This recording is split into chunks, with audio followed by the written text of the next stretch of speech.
Hello, my friend, and welcome to the Sales Podcast. I'm Wes Schaefer, the Sales Whisperer, your host. And today, you need to buckle your seatbelt tightly around your hip.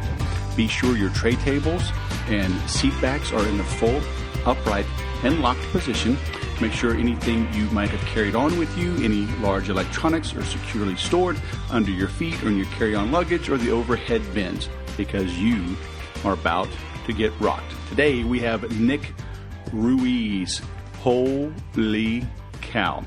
What a story. He holds nothing back. He built it up. He lost it. Built it back again. Very interesting story. He talks about his sense of urgency, moving quicker now, how not to be too flashy, a lot of good things. So get ready. It's a really good story. And I timed this for him to come out at the exact same time as his book and a whole new launch. So you're going to be seeing a lot of him right now. If you would like to continue the dialogue, though, continue the conversation, join us in the Implementors. It's our private Facebook group. And it just dawned on me. You know what I'm going to start doing? I'm going to start reaching out to the guests. Duh. You know, I'm not a smart man, but I do stay after it and just keep going. I'm going to start inviting the guests, have them join the group so we can continue the dialogue there. How about them apples? Oh, yeah. So join us, though, theimplementors.com. Those that want to implement, not just listen, not just study, right? People that want to put information into action, not just win some Jeopardy at home, betting their kids. Big deal. So those that implement, those who are looking for mentors, those who are willing to mentor others. Theimplementors.com. Come join us. Hang out. You can remove yourself from all those other noisy groups and come get real advice. Now, let's bring on Nick Ruiz. Nick Ruiz, the man with many irons in the fire. Sales is in your blood, you say, so we shall see. All the way from Milwaukee, Wisconsin, welcome to the Sales Podcast, man. How the heck are you? Wes, I'm phenomenal, man. This is a pleasure being on here. Seriously, thank you. I feel great. I'm ready to rock the audience. All right. It's a Monday morning, and you're already bringing it. I'm jiggy. I'm jiggy, man. Seriously. Getting jiggy with it? We're going to start doing some Will Smith? Yes. Nah. Yes, that's exactly right. We're going to hammer it out here. Hammer time? Are we going to hammer time, or we're getting jiggy with it? Oh, my God. I guess everything. I don't know. Like, I hope people can pull over and get out of their car and stand up and listen to this. I don't know. Stay focused. Do not get me distracted, all right? I'm going to start busting out YouTube tunes, and, man, this thing's going to get off the rails fast. It will. It might. In fact, it will. Let's just leave it at that. It will. It's going to get off the rails. So if you're listening, look out for some craziness. In other words, this will be a typical interview of the Sales Podcast. There you go. There you go. People love me because I'm consistent in my inconsistency. I love that. Absolutely love it. Oh, man. So, man, you're doing a lot of things. I see here now. We were sharing some links, getting some things going. You got a book coming out, so we're going to time this to come out on July 18th, 2017. Your book is called, is it Success from Scratch? Where's all my links? I mean, you got this long title, Success from Scratch. Mental strategy for success in a survival of the fittest environment. Come on, man. What are you, a prepper or something? Are you like some superstar salesman? Is that what you're saying? I am saying that. I am a self-proclaimed superstar. Absolutely. You mean you didn't wait for Congress to declare you a superstar? You just took it upon yourself to give yourself that name? They had a big board meeting, but while they were politicking and going back and forth with all the paperwork, I just kind of stamped myself and went out. Made it happen. Yeah. Took too long the other way. It took too long the traditional route. So, man, we're going to get into everything, but you were sharing some links with me. You got a YouTube channel. You got a videographer that followed you around, 50,000 followers on Instagram. You were sharing some tips with me. Your Facebook, you said this is your second book launch, right? Correct. Yep. Very cool. So let's go back to the beginning, man. What's your story? You born and raised in Milwaukee? Yep, born and raised in Milwaukee. Kind of always had business and salesmanship in my nature. And I look back, now I look back and see the different things I did. And back then it was just things that I did as a kid. But now that I'm older and look back, I'm like, whoa, there's some dots that are connecting here. Seriously, like just even in like fourth grade, I did this funky stuff where at this one camp, I made this little business, and then I ran all the pools throughout grade school for gambling, with the sports and everything. I mean, seriously, like, then there was this firework program. I'll never forget. I was in seventh grade, and we live in Milwaukee, and this firework magazine I would get every month, like they want to sell you fireworks, and all the kids in school wanted fireworks. I mean, what seventh grade boy doesn't want fireworks? So I was like, wait a minute. And then they said, it's buy one, get one free. I mean, there's so many stories. Buy one, get one free fireworks. So if you drive to Indiana, which is about a 6-hour drive from where I was, or you just pay over the phone, you get one. So I went around taking everybody's orders and said, hey, who wants fireworks? Who wants fireworks? Convinced my mom to drive to Indiana. I got all the free stuff and then came back and sold more of that. That's just one example of many. But something happened early on in my life that made me just want to like do business, do sale, the thrill of the sale, the thrill of taking a no and turning it into a yes, and just everything in between. I love entrepreneurship and sales with a true, I swear to God, with the true passion. And then obviously in my adult life, I mean, I created a multi-million-dollar, I'll keep the story kind of short here so we don't waste too much time, but I started from scratch in my late teens, built a multi-million-dollar net worth in real estate. Then the 2008 financial crisis that I'm sure most of you are aware of clobbered me to pieces and eventually forced me into actual bankruptcy, down to the ground. And then I quickly bounced back after that, like complete financial ruin. And here I am today, now teaching people all over the world how to create success from scratch, how to become a real estate entrepreneur from scratch with no money, no credit, and kind of bust all the traditional barriers in that arena. And I wrote this book, Success from Scratch, because when you do it multiple times, especially once after financial ruin, it's not as much of a mystery. You can't call it luck. You can't call it a fluke. So that's, upon teaching many people how to do this, I was like, I'm going to really look back, dissect everything, and put it in a book called Success from Scratch. Success from Scratch is my phrase. It's trademarked. Like, success has nothing to do with where you come from and what your resources are. It's, what's your perception of what's in front of you. So this book is kind of like the language. Most people have a language barrier. I believe this. When people say, success, opportunity, well, that guy's lucky and I never get success like that, or that just happened to him. I truly believe, I genuinely believe, Wes, that, and we can talk about this, but this, sums up my story. Success and opportunity is happening all around us. Most of us just don't speak the language. And my book translates and starts teaching you the language. Like if you're in China and you don't speak Chinese and you're at a restaurant and the guy behind you is telling his buddy in a quiet voice in Chinese about a treasure that's buried, you don't speak Chinese. Guess what? You ain't seeing that treasure. But if you spoke Chinese, you're going to immediately race out to that map that he told, that he's talking to his buddy about, and you're going to go dig up the treasure. Success and opportunity is a language thing, not I guess it doesn't come my way thing. It only comes around for certain people thing. It's just not like that. It's around you. You just don't speak it.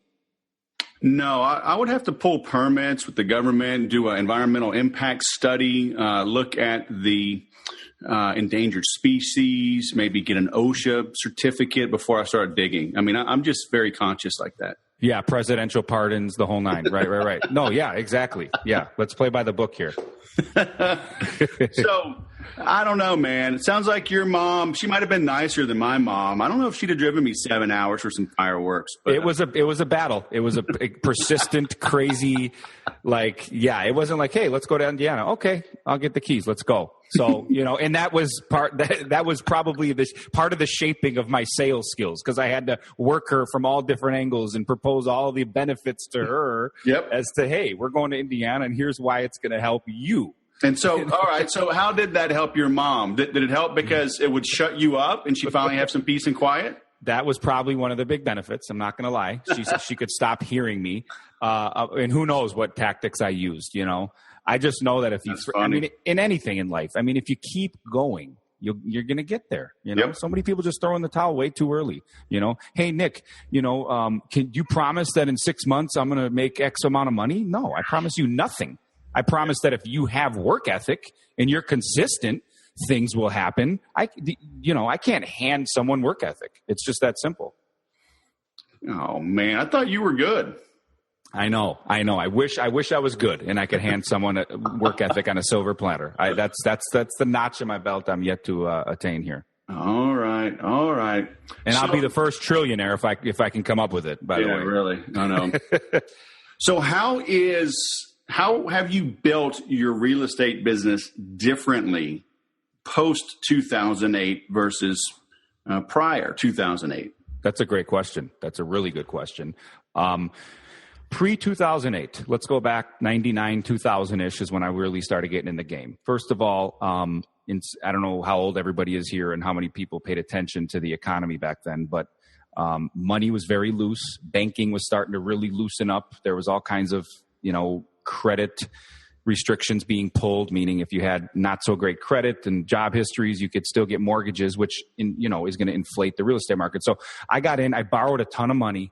Okay. I had basically pre-2008, I was playing the high leverage game. Borrow, build a portfolio, borrow against this one to buy more, borrow against that one to buy more. Let's build a huge portfolio, and then it'll all pay off down the road and, hunky-dory millions of dollars.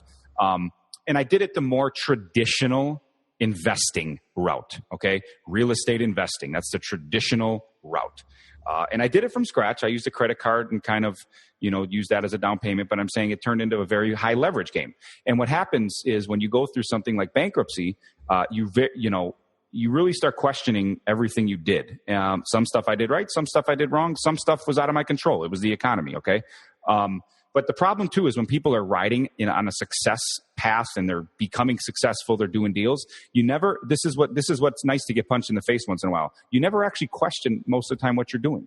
When you're successful, you don't look as closely as, hey, could I be optimizing this? Could I be tweaking that? Should I stop doing this? Should I start doing that? Because money keeps coming into the account. So that's why I genuinely believe this, that the bankruptcy was the greatest entrepreneurial experience of my life.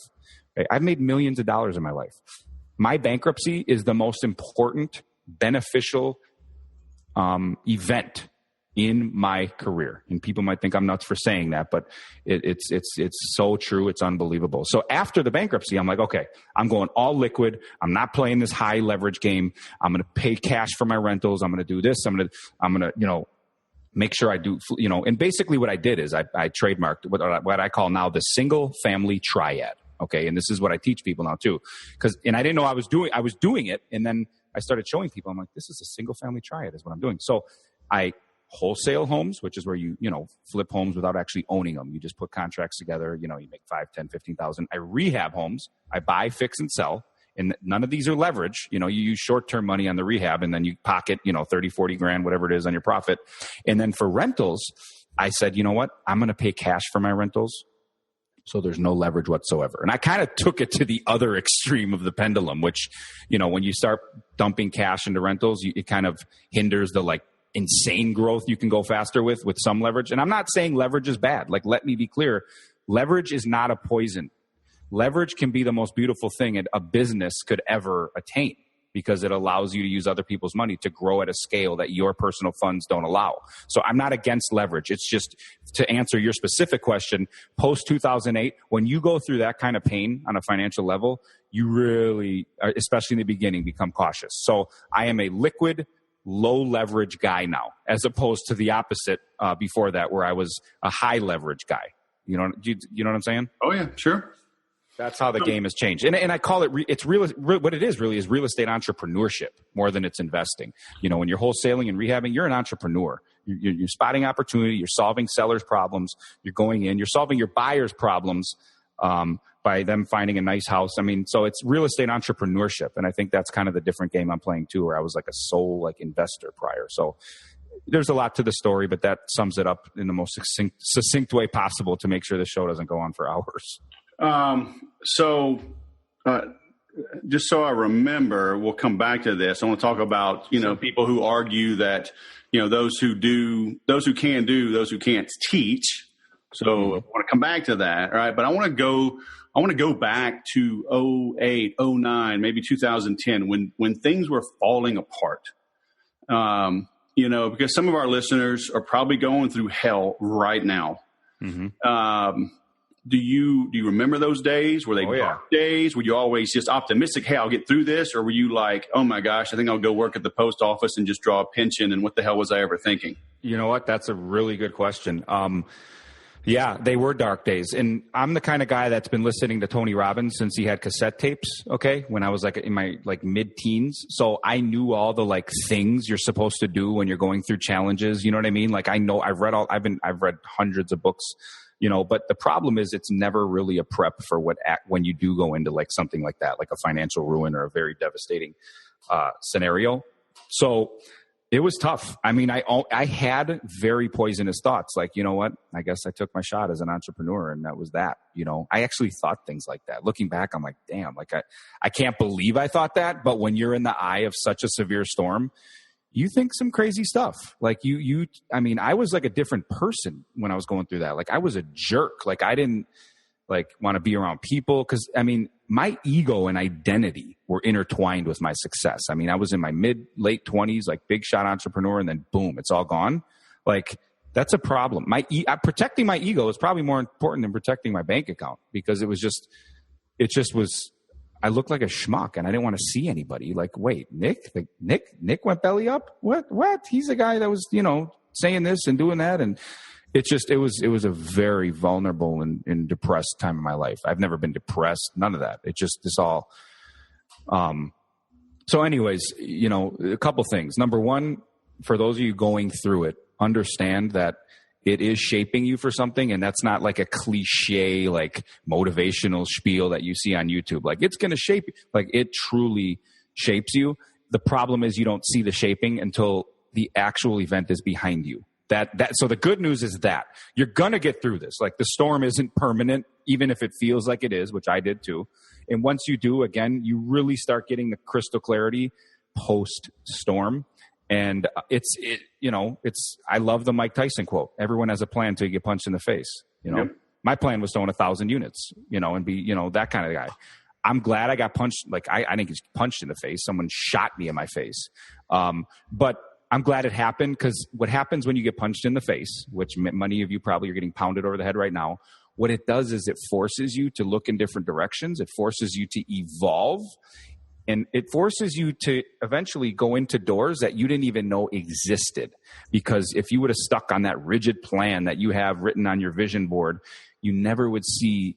I mean, there's just so much opportunity. Everyone listening, there are so many opportunities around you right now that are out of your quote unquote plan that I encourage you to start evolving into. Okay. I think it's very important. Yeah, that's awesome.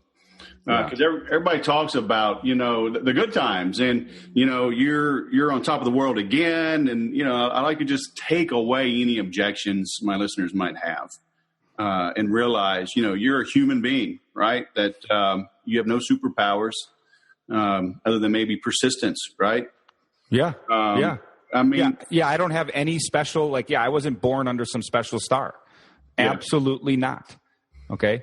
I just made a choice. I was like, you know what? I'm better than this depression stuff. Like, you know, I'm better than this. I know I have skill sets that even in financial ruin, you can't strip skills away from people. You can't strip, you know what I mean? Like that was still in me. And I was like, okay, I'm going to take what I used to do. I'm going to modify. I modified, like I spoke about earlier, different strategies. But it's just resilience. Like if you keep going, you win. Like, period. You just get to the finish line if you keep running. Yeah. That's how marathons work. They don't move the finish line for certain people and say, we're going to make you run, buddy. We're going to keep backing up until you fall over dead. Like the finish line is a place that actually exists. And if you run enough, you get there.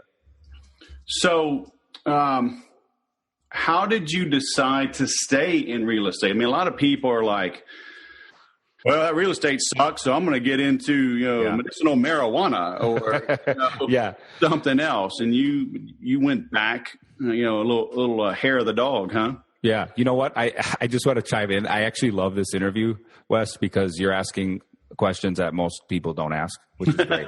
Seriously, but most interviewers don't go this route, so I'm loving this. This is great. But no, that's another one. So why did I choose? Well, first of all, let me just state the fact. I mean, at the end of the day, real estate is one of the, if not the number one wealth creator on earth.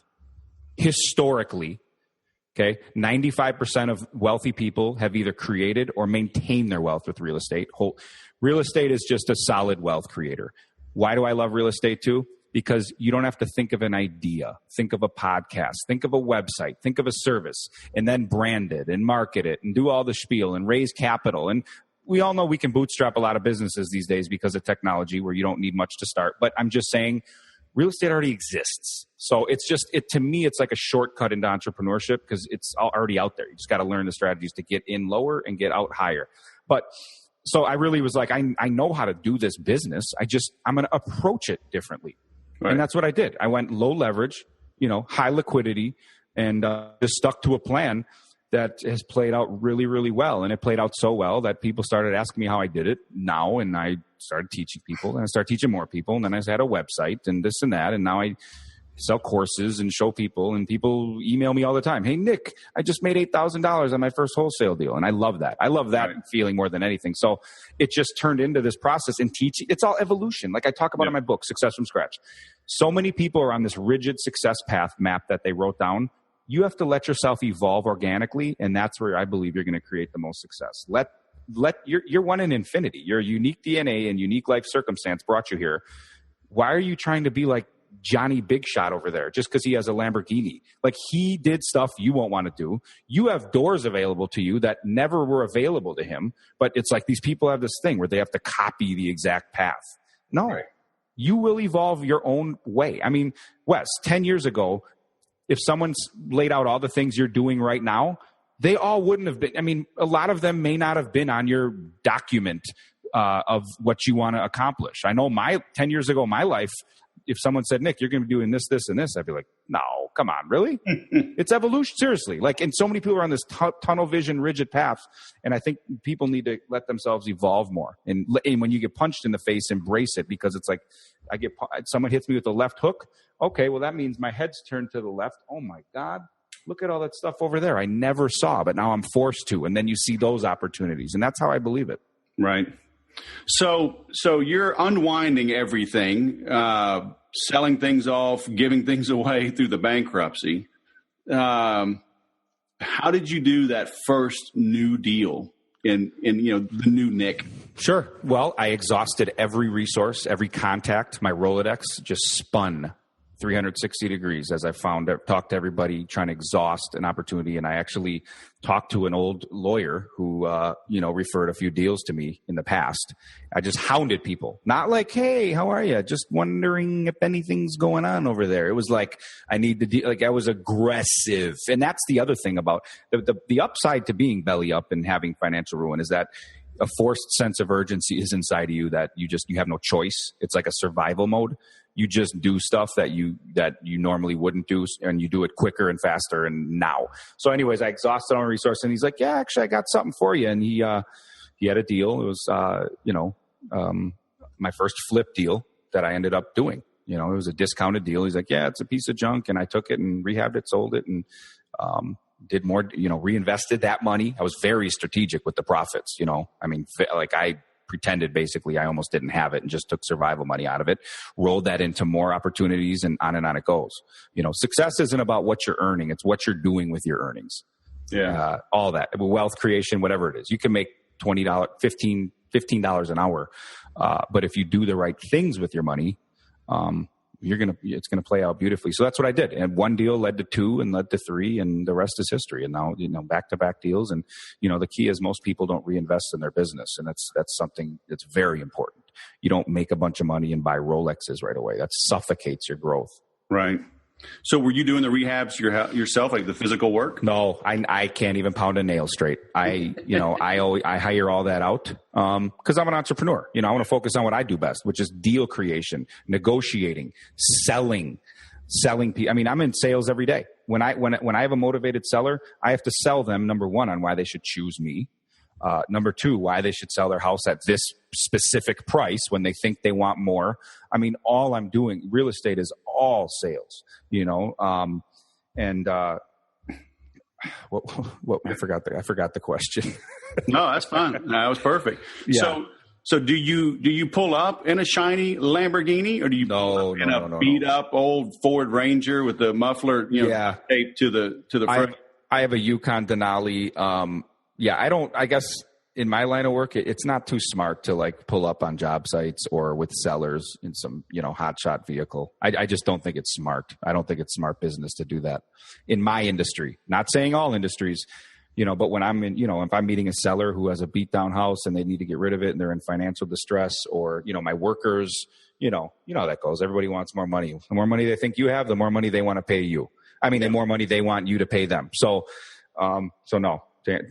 Long answer, no. Short answer, no.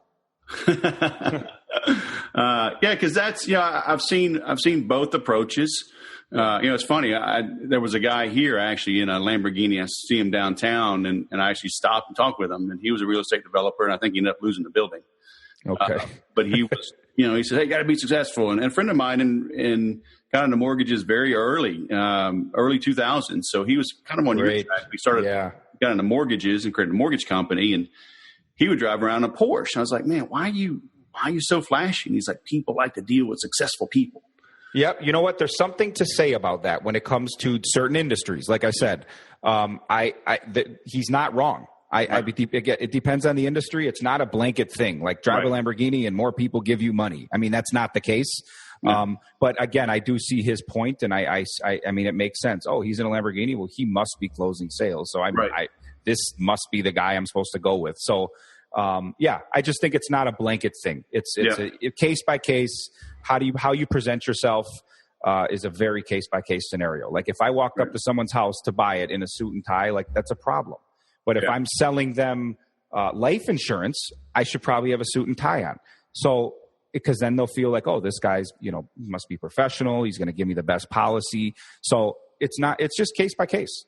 I show up in shorts and a t-shirt and sandals. Oh, this guy's just like us. I trust him. He's not anything fancy, as long as I can show him a bank account with the money in it to buy their home, which is what they, sometimes request. They don't care. So again, it's all case by case.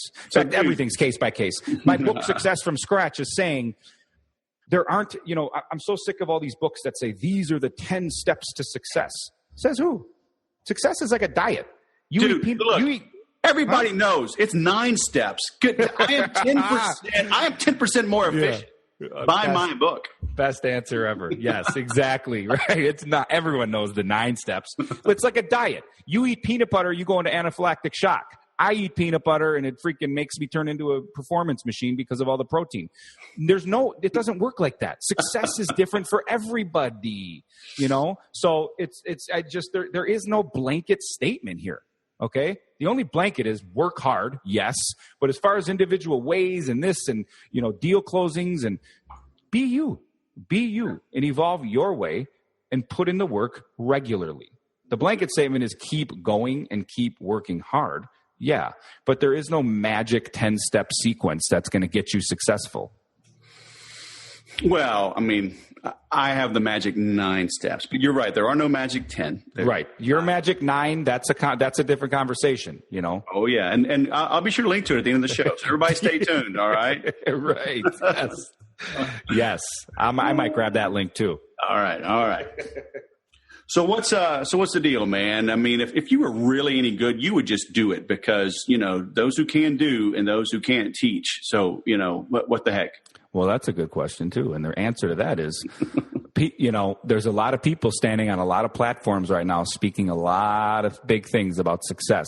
In fact, it's a double-edged sword, the internet with these platforms. You can be a good marketer and sell a bunch of junk, but since you're such a good online marketer, you can just preach and sell what you preach and not actually do anything. So I took it a step, and I actually have a videographer that follows me around, and I have my own reality show on YouTube and Facebook, which I'm sure you're going to link here, where you can watch. I think there's 23 episodes now of me doing deals, doing business, going to closings, managing people, managing real workers, making mistakes and getting whacked in the face, or, bobbing and weaving and changing plans. You know what I mean? But so why do that? Why not just hang out in flip-flops and just do a bunch of deals and cash flow like crazy and not worry about anybody else? Well, number one, I do love the education business. Number one, you can make money in the education business, which is great. I love that. Number two, transforming a human that says, Nick, because of you, my entire family's life is different. I get a higher exhilarating feeling from that than transforming a house. I love houses. Houses that's my foundational entrepreneurial expertise is flipping houses and owning real estate. But there is no better experience than someone saying, Nick, I want to shake your hand because of you and your material. My entire life is different. I mean, I got a guy, one of my killer students in Texas. His name's Prince. And he's just like, he can't even believe where he is right now. He's flipping, he's wholesaling. He bought his first rental recently. And he's one of the people that I actually stay in touch with regularly because he's just killing it on such a massive level. I have one guy that's like, Nick, I will fly you down. Another dude, he's 20 years old. He's getting married, which I was like, bro, hold on, you're 20. But either way, he's doing what he's doing. But he's like, I'm going to fly you down to my wedding. My life will never be the same maybe it's selfish, but I love that. I absolutely love changing people's lives more than I like changing houses. Changing lives first. And then again, I'm able to sell information. So it's a business in itself. Okay. And then I record all that stuff so people know I'm actually doing it. My videographer, when I have him follow me around and, it's like, no, dude, I'm actually in the trenches doing this stuff just like I'm teaching too.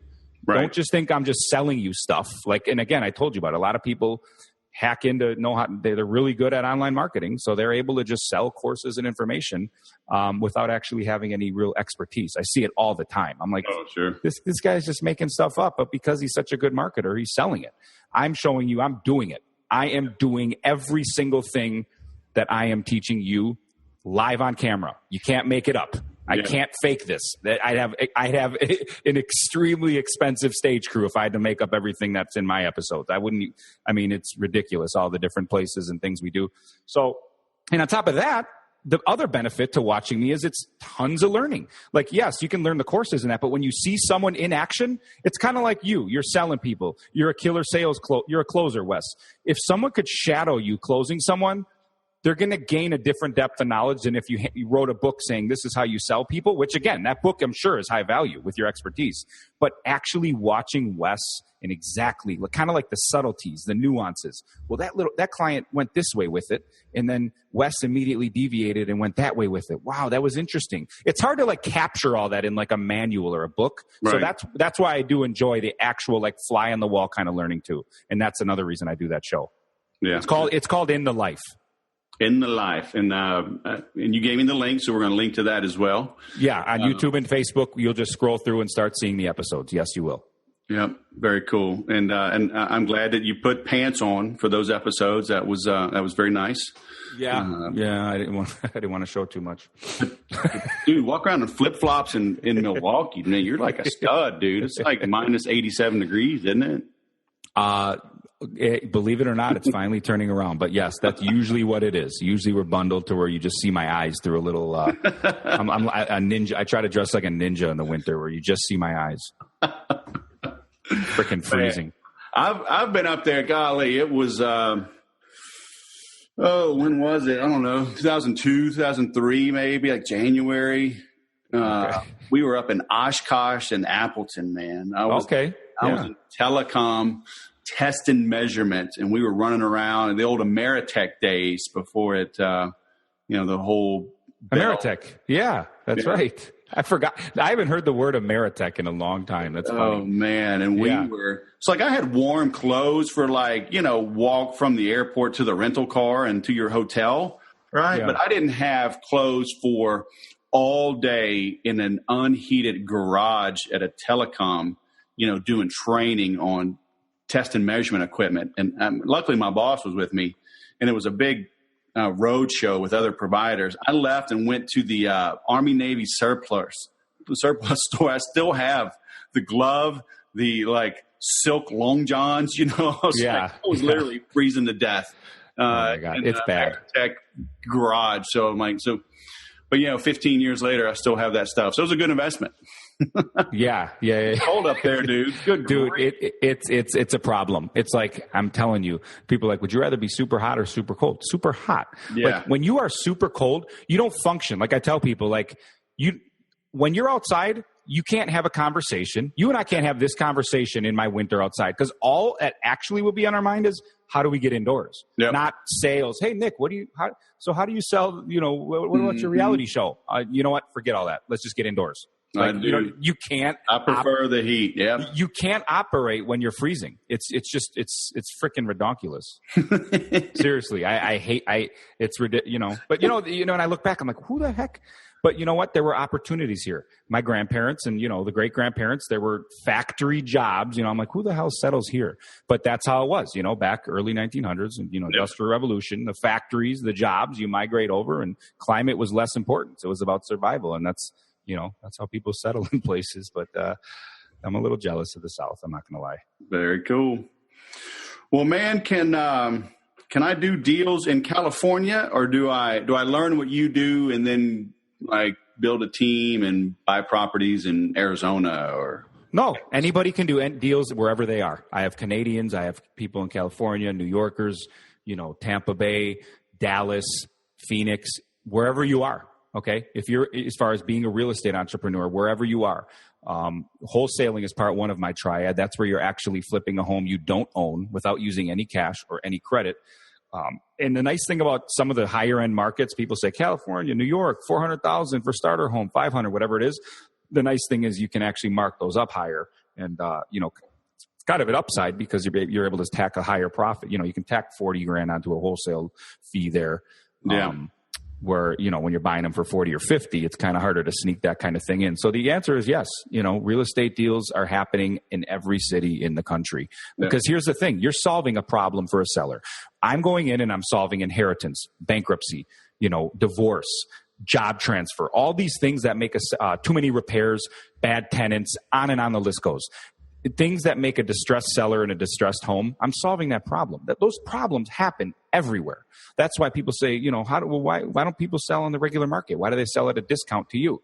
Because there is distressed person, distressed property, or in the best case, a combination of both.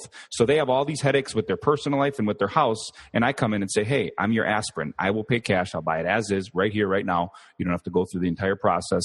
And again, you're solving problems as an entrepreneur, and that those problems happen. Those are universal problems. Yeah. That's what I always tell people, just be a problem solver. Yeah. In any business, and you find the pain, right? You are not your customer.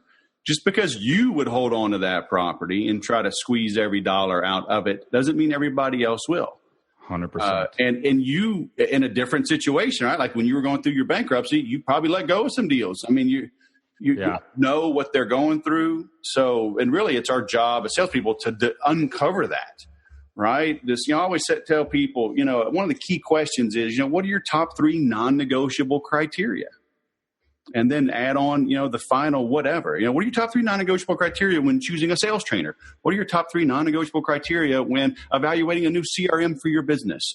I mean, just so whatever, add that on and let them answer. Yep. I love that approach. That's a great approach, because you get not your imagination and what you think they care about, but it actually is what they care about. What a concept. What a concept. Yeah. And they say it's making top dollar. And say, okay, I can't help you then. Right. May I refer you to somebody? I got a great realtor that'll help you get top dollar. And now you get a referral fee out of it and move on. That's exactly the game. But if you're, in this, I tell people outright. I mean, literally, you take the words out of my mouth, Wes. I'll be like, if your goal is to squeeze out every last nickel, here's my advice. I would fix this. I would paint this, replace the floor, X, Y, and Z, and list it traditionally. And it might take a little time, but you're going to get the most money. But if your true pain is like I have a guy right now I'm working with, he wants to sell a bunch of stuff. I'm like, if your thing is you need to get up north now because your sister has cancer and you just need to get up there and there's no way in hell you're going to put the work into doing these to do it the traditional way. If your pain is time, I'm your guy. I will get you up north tomorrow with a check in hand. But if you want to squeak out every last nickel and you got all the time in the world and you're in no rush, quote unquote, and all these other things, I would suggest this way. And I tell them outright, I'm like, this advice makes me $0. I'm genuinely trying to help you. And if that means not going with me, I get it. That's okay. Because guess what? They're going to respect you more. And they're going when a year from now, their friend who is in a situation, they're going to refer me to them because I was honest with them and wasn't trying to gain a penny out of them in any way, shape, or form. Yeah. Yep. That's cool. So then how did you make this transition now? So you start rebuilding, but now how do you choose your platforms, right? YouTube, we were saying earlier, you got a huge 50,000 plus followers on Instagram, and how do you evaluate a new medium and not waste time, clicking buttons and just playing around with a new medium? Well, I just knew that people liked my story. A lot of people they learn from are on this huge success pedestal and don't understand what it's like to be broke and all that. So people were attracted to my story, and people were attracted to my methods because you can do it with nothing, no cash, no credit, etc. So I just started on a one social platform, and then it led, hey, Nick, you should get over here and do this kind of stuff. And then I guess organically evolved it. And then, I kind of rolled into YouTube. I mean, I would say I'm busiest on Facebook, YouTube, and Instagram, some Snapchat too. I should get better with that. But I just was going where people were.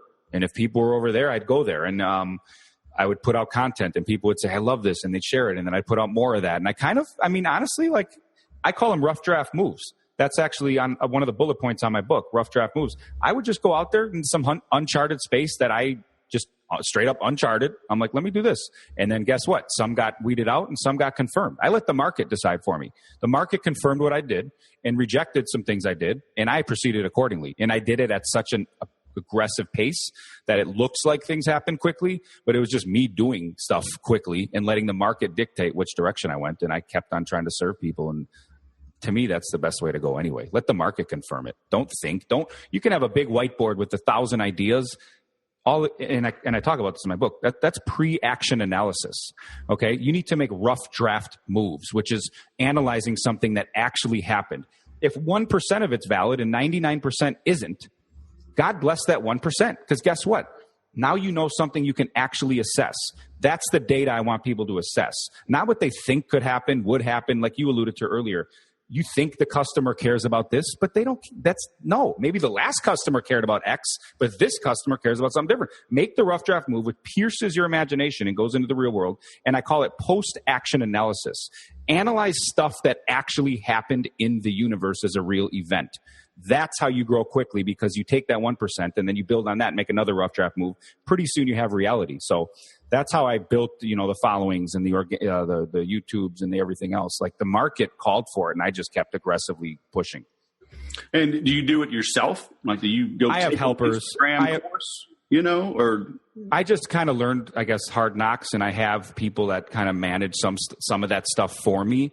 I'm pretty active on there. I mean, I think it's important for me to engage with my audience and, help them. And if they pop in with a question, I'd like to answer it. It does get overwhelming. I mean, I'm just getting pounded in the face by messages and things all the time. But I try to be as active as possible on there. So I do most of it myself with some help. I mean, I just sub out some stuff now. But like when you were learning YouTube or learning, Instagram,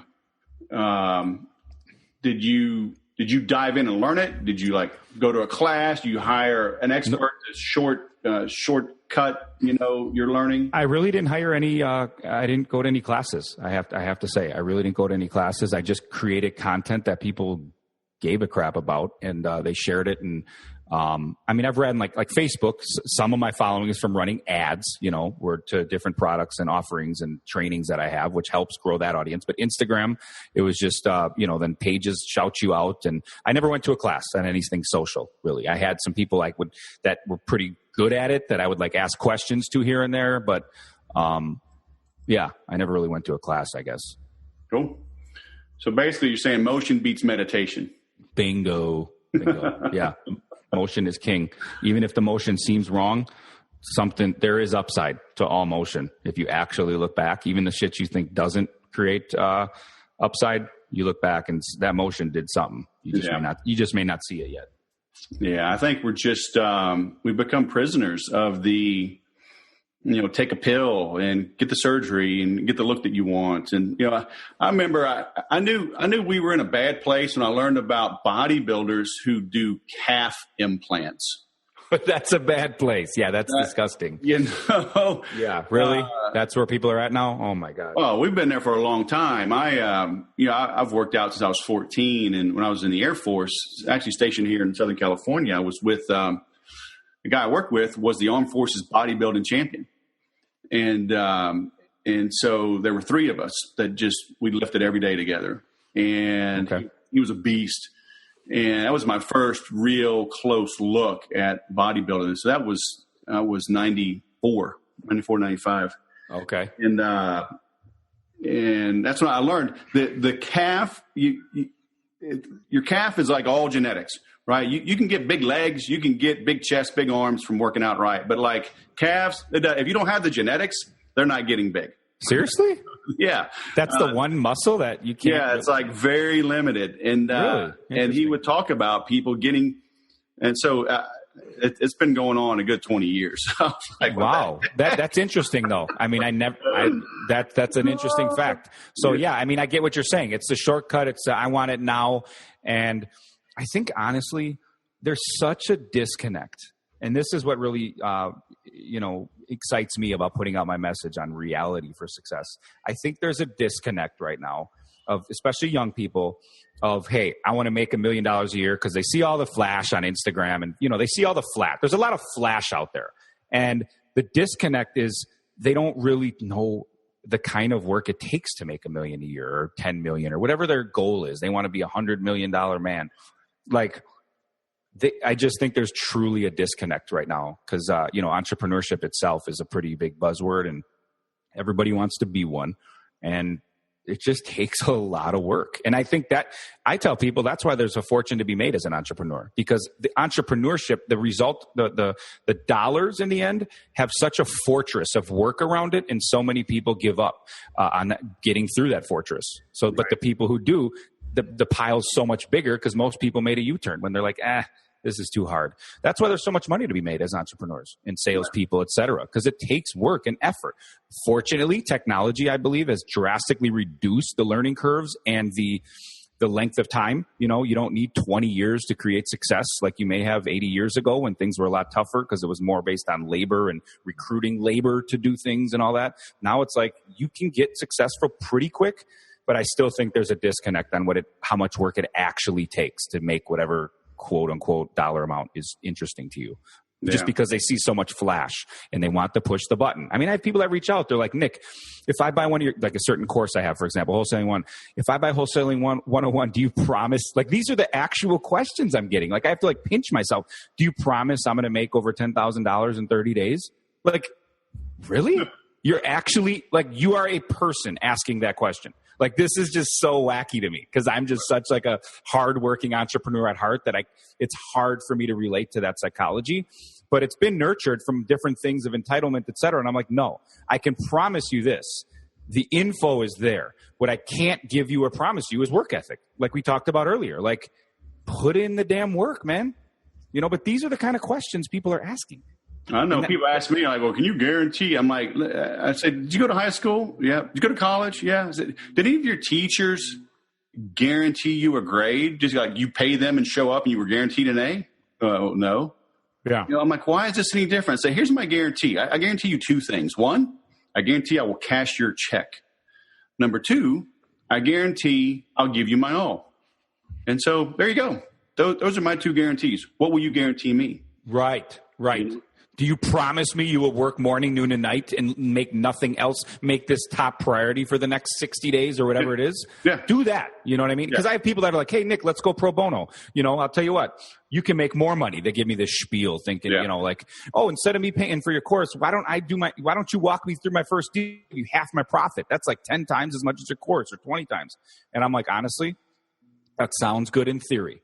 But the problem is this.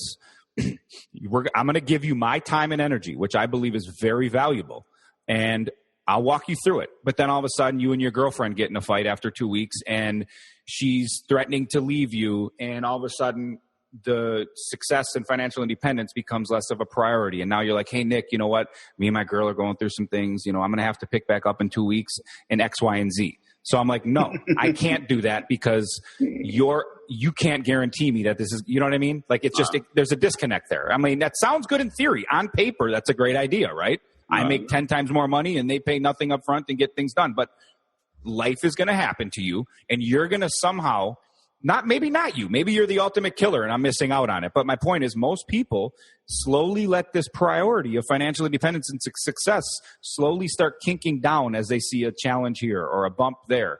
And it's so mind-boggling to me because we're so conditioned to think like, I'll just go back to my job. And it's like, dude, freedom. Like we only have 80, 90 years. Don't you want to be free? Like How is that not a priority? I believe financial independence is a big part of the happiness pie, a big slice of that pie, because you can do what you want, when you want, how you want, with whoever you want. And guess what? You want to go to lunch with your dad tomorrow? You need to write a check for that. Mm-hmm. Not to pay for the lunch, not for you and your dad, not to pay the bill of $30 for you to each have a $15 entree for lunch.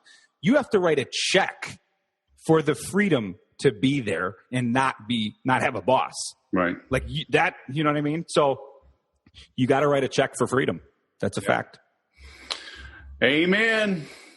Well, all right. I think we need to leave it right there. Hold on. I'm going to write that. You got to write a check for freedom. Bingo. You do. All right. That is in the notes. Awesome. So, Nick, all right, man, we are going to coordinate this to go live on July 18th, 2017 with your book launch. Yes. We've got links everywhere, but remind our listeners, alphahomeflipping.com. Is that where we want to send them, or Success from Scratch? Alpha Home Flipping, a couple spots. Alphahomeflipping.com is my real estate headquarters, where you learn how to do real estate deals from scratch using no money and no credit. Successfromscratch.net. You can see more about me, the book here. And the book, you go to Amazon, you buy this book, Success from Scratch. Mental Strategies for Success in a Survival of the Fittest Environment. I believe we are in Darwinian capitalism. It is survival of the fittest. I didn't make that rule.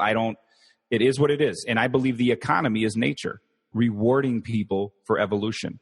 So, I evolved after 2008. Do you know how many people I know that went belly up in real estate? They were big real estate holders and they went belly up and didn't evolve. So they're just permanently washed up ashore. Right. Most people, it's evolution. Success in entrepreneurship is all about adapting and evolution. So the economy is nature. Darwin's theory is an analogy is, hey, the animals who evolve get rewarded by nature and survive, and the ones who don't get eliminated. That's how entrepreneurship and success is in this world. Yep. The economy is nature. So you either get rewarded for evolving to the new environment that is changing faster now than ever, or you will get eliminated. And I go deep into this book on how to do that, how to climb in any environment from any stance. I mean, truly, I poured my soul into this book. I really, really did. There's just so much. What's in this book, and I swear to God, I'm not trying to be super salesy about this, but I'm so passionate about it. What's in this book, most of it has never been written about before. You haven't read this stuff yet. You've read 1,000 success books? Great. You have not read these items, the items in here. This is not recycled fluff. I mean, there is serious stuff in here. Well, man, you got me fired up now. All right. We will link to it. We will go live. We will share this far and wide. And, man, I thank you for coming on Sales Podcast, man. First thing on your Monday morning. Dude, it's been fun, Wes, seriously. And I mean that. When I say this was a fun interview and you're going in all these directions that I love, I sincerely mean that. This was a cool conversation. And again, you asked some stuff that most interviewers don't ask. And I love that. It really gives the audience a killer glimpse. A lot of fun. Glad I'm here. Hey, man, thank you for the kind words. We'll go forth and prosper, my friend. And let me know when you come to SoCal. Bingo. Will do. What'd I tell you, huh? I would not lie to you. What a great interview. What a great guy. Great story. Looking forward to his book coming out. So I'm recording this a couple weeks early, getting it ready. So we hit his release date. So, man, there are good people out there. As I mentioned before, invest in yourself. All right. Invest in these books and programs and mentorship. Double down on yourself. All right. And then when you have the extra income, go study what to invest in. Maybe it's real estate, maybe it's stocks, but you need to be conversant in it, not just trust someone else, because they will take your money. Trust me. It's taken me a long time to learn that lesson. Fortunately, I was investing in myself as I was going, but man, so many times got ripped off. So follow people like Nick. Follow his story. If you're in a tough spot right now, understand you don't have to stay down. You don't have to stay there. There are others that do want to help, that can help, that will help. But you got to reach out for the help. That's why I'm creating the Implementors. It's a free group. It's for our listeners. Come, extend, and continue the dialogue. Cut out the noise. I always tell people, unsubscribe regularly from email lists that you're on. remove yourself from groups, or at least, turn off the notifications. You don't need to be notified of every single post in every single group that you're in. Maybe it's nice to be in a lot of groups. You can go and check, see what's up, maybe ask a question now and then. I'm in a podcast group. I'm in, the Kajabi and Active Campaign and all these things that I barely use, but maybe my customers do. So I can go in and ask a question. So there's some benefits to being in different groups. I get it. But you don't need to get notified all the time. Just like the telephone. When I learned that the phone was there for my benefit, not everyone else's, my life got a lot easier. And I was still an employee. I was a salesperson. W-2 job and a quota. But I learned to stop running around, answering the phone. Because that's what they call urgent, but maybe not important. These notifications in these groups, they're urgent but not important. Find out what is important. Find out where the good people are that can help you, that are delivering the information and the inspiration that you need, the guidance, the support, and go hang out there. And then once you get some info, log out and go get to work. That's how you're going to grow. All right? So come join us, theimplementors.com. Hey, thanks for listening. I'm heading to jiu-jitsu now. Let's get it on. You hear Decker barking in the back. I guess that means I got to go anyway. So come see us online. Thanks for listening. Please share this. Leave a 5-star review. And remember to sell different.